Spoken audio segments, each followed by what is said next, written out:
చేస్తూ ఏదైతే ప్రభుత్వం డీలిమిటేషన్ అని హైదరాబాద్ మరి 300 డివిజన్లు చేయాలనేటువంటి హరీబరీ కార్యక్రమంలో దీన్ని హైదరాబాద్ కార్పొరేషన్ జిహెచ్ఎంసీలో మేము ప్రభుత్వాన్ని ఎండగట్టడం జరిగింది.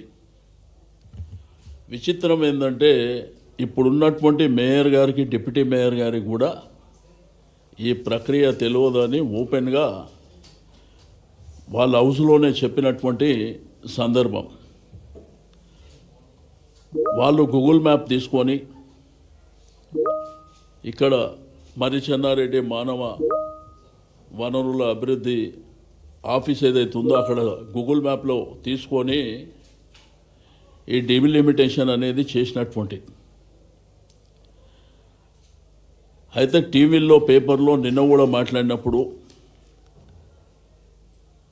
హైదరాబాద్, మల్కాజిగిరి, సైబరాబాద్ అని 3 కార్పొరేషన్ల కింద అని లేకపోతే 3 డివిజన్లు కలిపి ఒకటి అనేటువంటిది మనకు క్లియర్గా.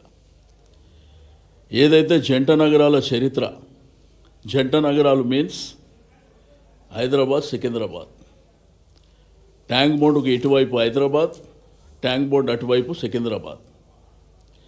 అయితే హిస్టారికల్ చరిత్ర ఉన్నటువంటి సికింద్రాబాద్ లష్కరు బోనాలు, సికింద్రాబాద్ రైల్వే స్టేషన్, రెండోది కంటోన్మెంట్ అంటే రాష్ట్రపతి విడిది, సికింద్రాబాద్లో ఉన్నటువంటి క్లాక్ టవర్. ఈరోజు దేశం ప్రపంచంలో లష్కర్ బోనాలు అంటే చరిత్ర ఉన్నటువంటిది. సికింద్రాబాద్ ఒక కార్పొరేషన్గా ఉండే, చెదర్ఘట్ కార్పొరేషన్, సికింద్రాబాద్ కార్పొరేషన్ అని ఉండే. ఈ జంట నగరాలలో సికింద్రాబాదు పేరు లేకుండా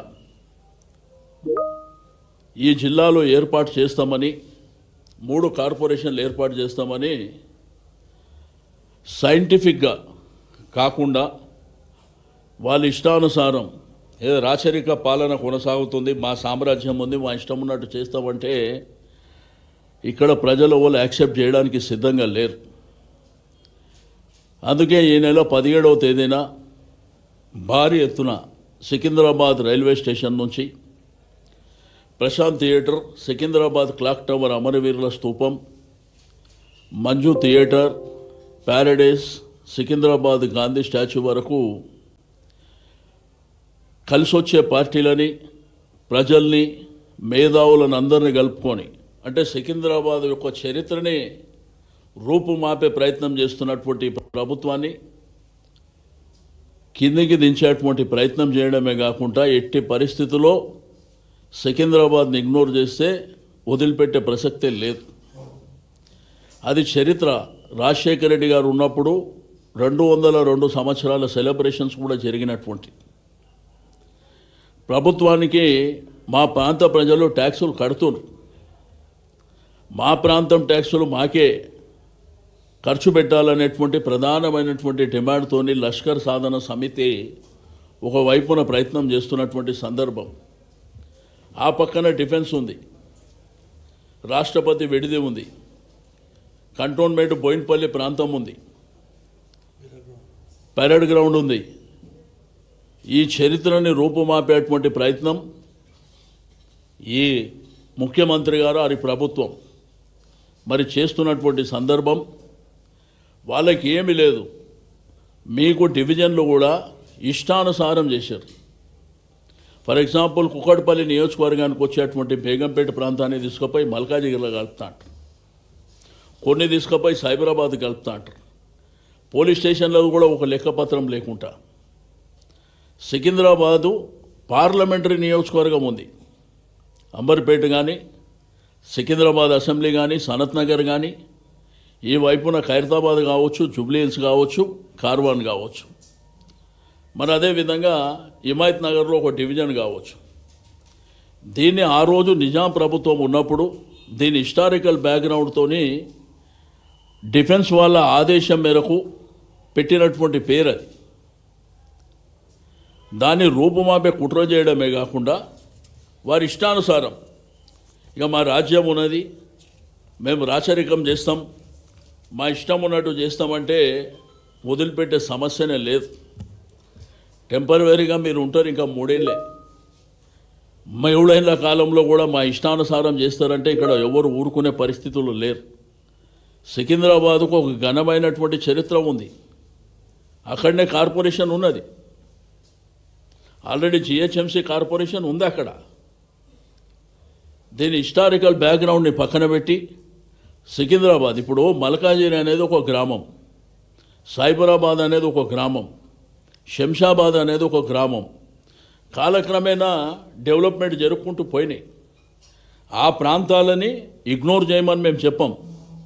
కానీ చరిత్ర ఉన్న సికింద్రాబాద్, హైదరాబాద్లో ఎవరు వచ్చినా జంట నగరాలు, నిన్న శ్రీధర్ బాబు గారు పదే పదే జంట నగరాలు అని మాట్లాడి, జంట నగరాలు ఏవి? సికింద్రాబాద్ హైదరాబాద్ కలిస్తే జంట నగరాలు. ముఖ్యమంత్రి గారికి ధైర్యం ఉంటే హైదరాబాద్ పేరు తీసేయమని చెప్పు. అట్లా కాకుండా మీ ఇష్టానుసారం చాలా పెద్ద కార్యాచరణ చేపట్టబోతున్నాం. దీంట్లో 17వ తారీఖు నాడు ప్రారంభం. ఆ తర్వాత రైల్వే స్టేషన్ సికింద్రాబాద్ రైలు రోకో కార్యక్రమాలు ఉంటాయి, నిరార దీక్షలు ఉంటాయి. అహింసా మార్గంలో అన్ని కార్యక్రమాలని మరి ప్రజలందరినీ, మేధావులని, ప్రజల్ని, విద్యార్థులని చైతన్యవంతం చేసి దీనికి ఒక రూపకల్పన చేస్తాం. సికింద్రాబాద్ జోనల్ కమిషనర్ ఏదైతే సికింద్రాబాద్ కోర్టు పక్కన జోనల్ కమిషనర్ ఆఫీస్ ఉంటే ఆ డివిజన్ మోండా మార్కెట్ డివిజన్ తీసుకుపోయి మల్కాజిగిరికి పోమంటారు. అంటే సికింద్రాబాద్ ప్రజలు మల్కాజిగిరికి పోవాలి, లేకపోతే సైబరాబాద్ పోవాలి, బేగంపేట పోయి మల్కాజిగిరి పోవాలంట. ఇది విచిత్రమైనటువంటిది డీలిమిటేషన్ ప్రక్రియ. మీకు 111 జీవో సవరించకుంటేనే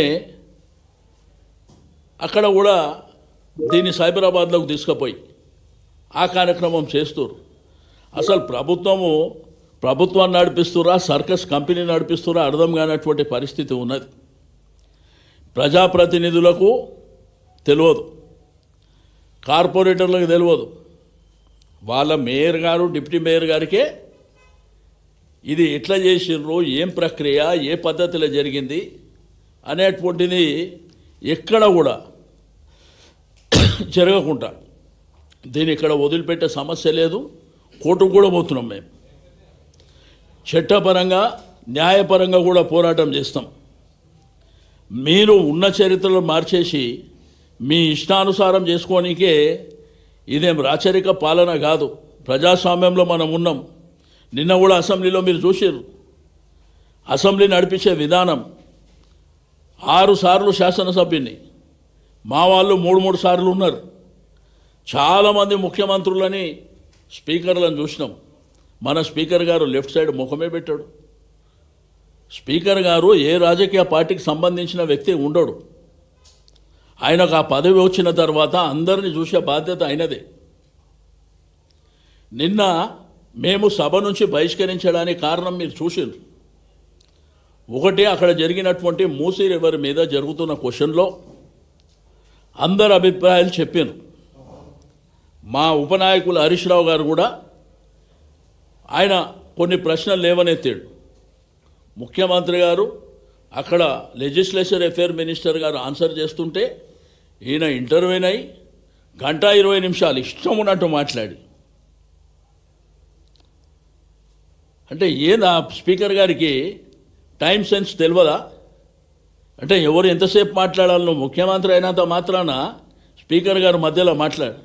స్పీకర్ గారు మాకు అవకాశం ఇస్తారు, ఆయననే మాట్లాడుతుంటాడు. కాబట్టి వారి నిరసన కింద మేము నిన్న బైకాట్ చేసినాం. మళ్ళీ బయటకు వచ్చినాక నిన్న టీవీలలో చూస్తే మేము పారిపోయినామని. అరే పారిపోయేది మీరు. అసెంబ్లీ నెల రోజులు పెట్టమంటే 3-4 రోజులు పెట్టుకొని పారిపోతుంది మీరు. పీపీటీకి అవకాశం ఏమంటే ఇయ్యమంటుంది మీరు. కాబట్టి శాసనసభ అనేది అందరిది. అక్కడ ఉన్న ప్రతి మెంబర్ కూడా హక్కుదారుడు. అవకాశాలు అనేది అందరికీ ఇవ్వాలి. ముఖ్యమంత్రిని విమర్శిస్తే నేను మైక్ ఇయ్యనంటాడు ఆయన. కనీసం రూల్స్ బుక్ చదవండి.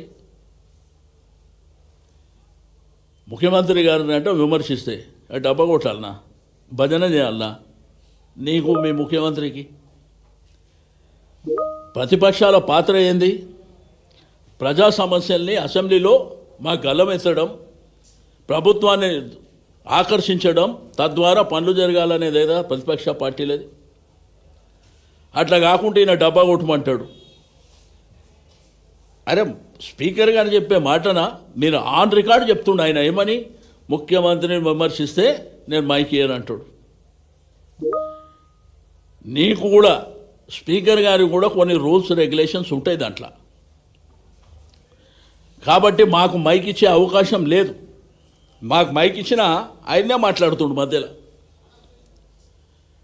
కాబట్టి రెండోది చీఫ్ విప్పులు వాళ్ళ బాధ్యత ఏందండి? ప్రభుత్వానికి ప్రతిపక్షాలను సమన్వయం చేయడం వాళ్ళ బాధ్యత. వాళ్ళ బాధ్యతలు లేనేలేరు.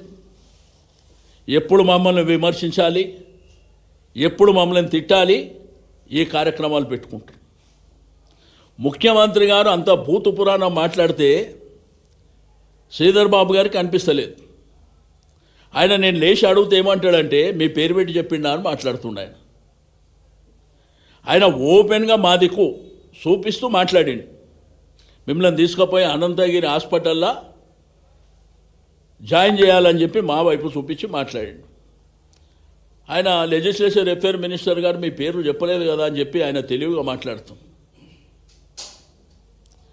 కాబట్టి మాకు మా ఎమ్మెల్యేలకు వచ్చేటువంటి గౌరవం దక్కే వరకు మేము ఆ శాసనసభకి ఎందుకు పోవాలండి? దేనికోసం పోవాలి?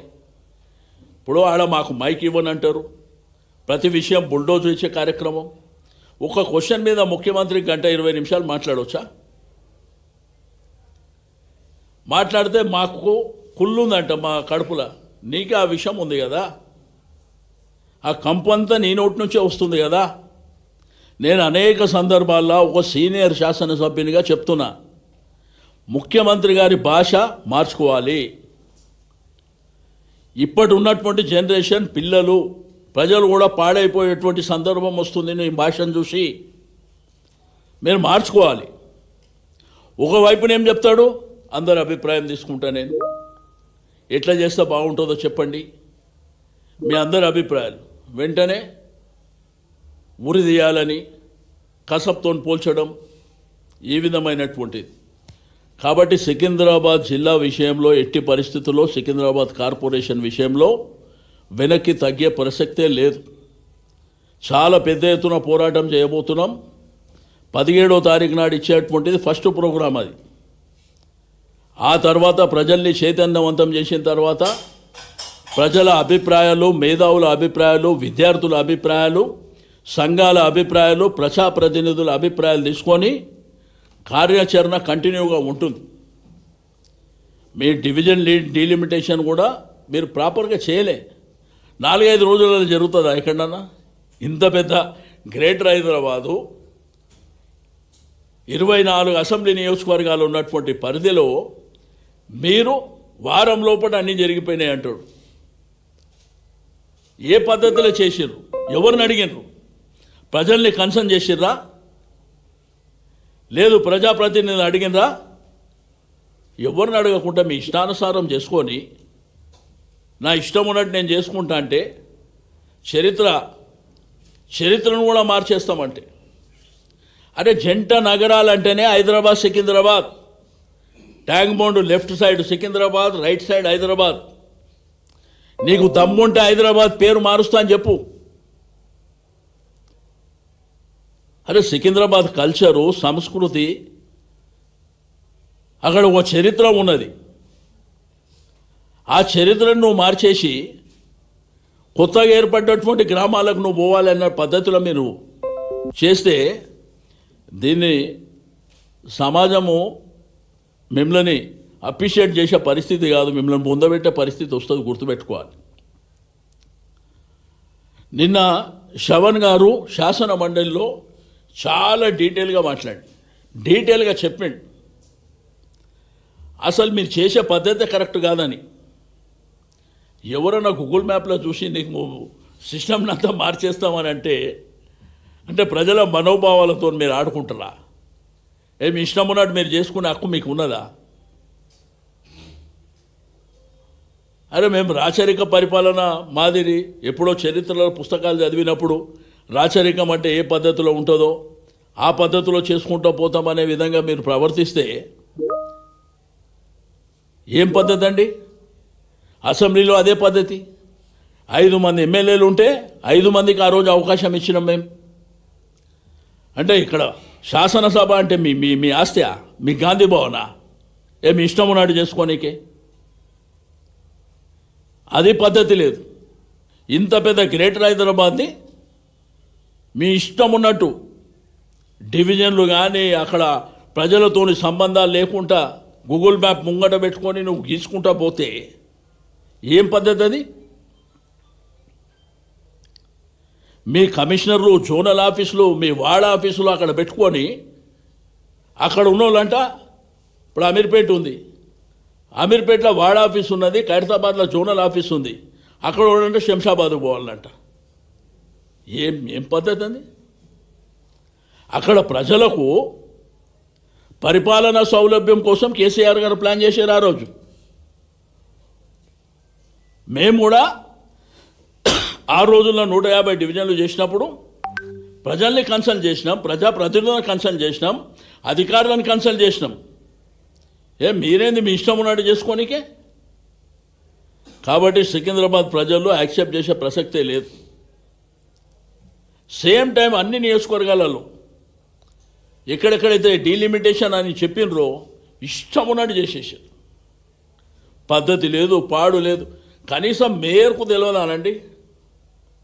నేను కౌన్సిల్లో ఆన్ రికార్డ్ మేయర్ గారిని గుండె మీద చేసుకొని చెప్పండి మీకు తెలుసా అంటే ఆమె ఓపెన్ ఆన్ రికార్డులే చెప్పింది, అన్న నాకు కూడా తెలియదు అని చెప్పి. మరి ఏం పద్ధతి ఇది? కాబట్టి దీని మీద సీరియస్గా మేము పోరాటం చేయబోతున్నాం. వదిలిపెట్టే ప్రభుత్వం దిగి రావాలి. సికింద్రాబాద్ లష్కర్ కార్పొరేషన్ అనేది ఉండాలి. అంతవరకు మా పోరాటం ఆగదు. సికింద్రాబాద్ కార్పొరేషన్ అడుగుతున్నాం. అల్టిమేట్గా జిల్లా వస్తుంది. సికింద్రాబాద్ కార్పొరేషన్ కావాలని డిమాండ్ చేస్తున్నాం. మా ప్రాంత ప్రజలు మా ట్యాక్సులు అక్కర్లేదా? మా ట్యాక్సులతో మా ప్రాంతాన్ని డెవలప్మెంట్ చేయకుండా ఇతర ప్రాంతాలకు మీరు తరలించే ప్రయత్నం చేస్తే కూడా వదిలిపెట్టే సమస్య లేదు. దానికి హిస్టారికల్ చరిత్ర ఉన్నది. అక్కడ కార్పొరేషన్ ఆల్రెడీ ఉన్నదే హైదరాబాద్కు మెర్జ్ అయింది. మీరు ఈ ప్రక్రియ చేసేటప్పుడు ఇప్పుడు నువ్వు విస్తారంగా హైదరాబాద్ బాగా విస్తరిస్తుంది మేము చేసుకుంటామంటే మాకేం అబ్జెక్షన్ లేదు. మీరు ఉన్న చరిత్రనే రూపుమాపుతామంటే మాత్రం ఎట్టి పరిస్థితిలో వదిలిపెట్టే సమస్య లేదు. వివేక్ గారు.